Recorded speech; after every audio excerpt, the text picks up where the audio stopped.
Minasan, ohayo gozaimasu, o genki desu ka? Selamat datang di Mainichi Nihongo.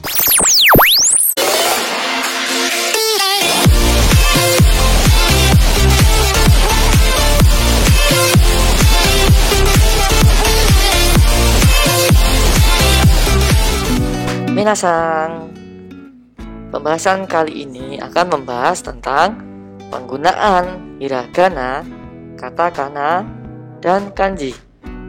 Pada video-video sebelumnya sudah dibahas bagaimana cara menulis hiragana, katakana, dan kanji. Pada video kali ini akan coba kami terangkan penggunaan hiragana, katakana, dan kanji. Mari kita mulai. Untuk yang pertama yaitu hiragana.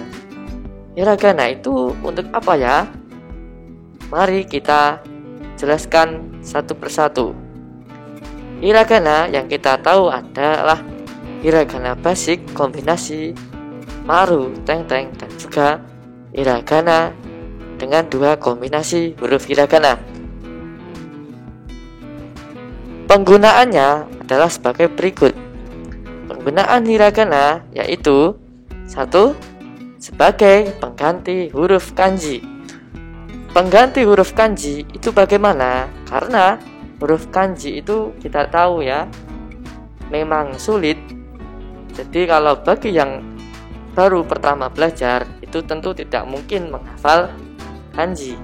Maka dari itu, dari awal kita belajar menulis dan membaca huruf hiragana, belum memasuk ke kanji. Disinilah fungsi sebagai pengganti huruf kanji. Dan berikutnya adalah untuk menulis akhiran kata atau okurigana.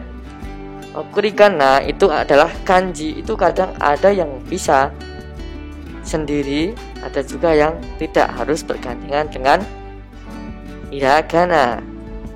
Yang berikutnya adalah untuk komponen tata bahasa.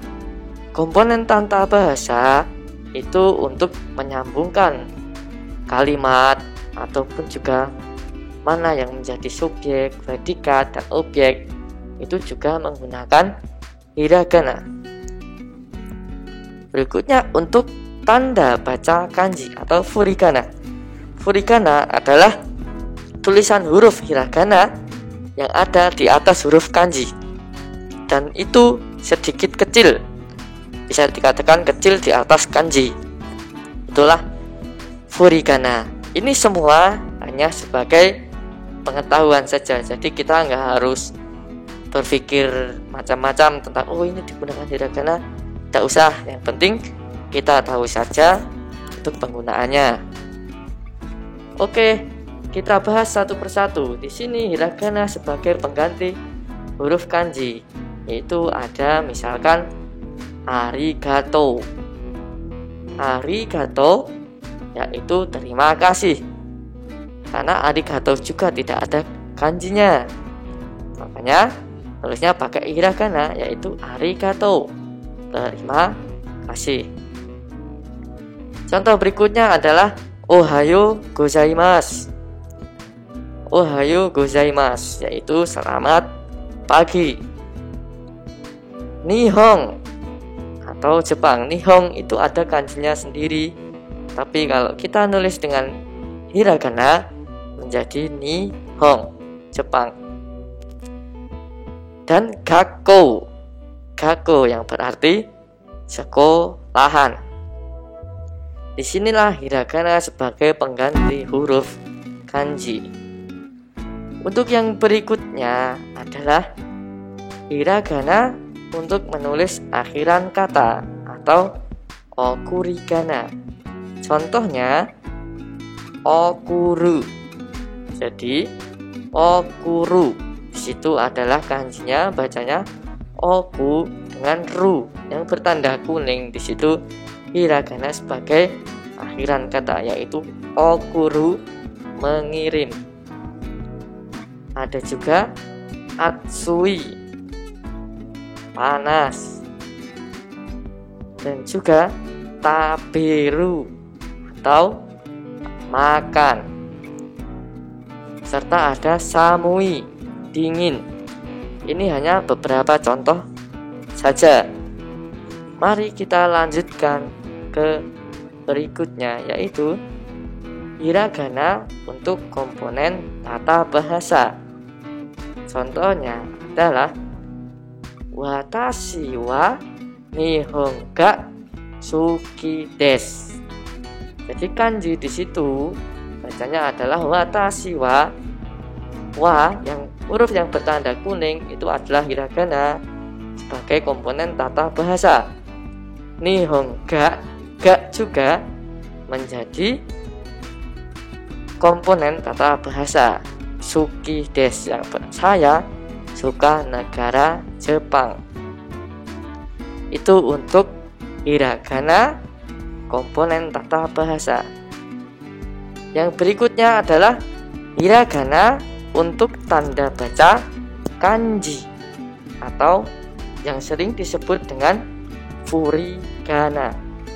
Contohnya adalah ini adalah kanji Nihongo.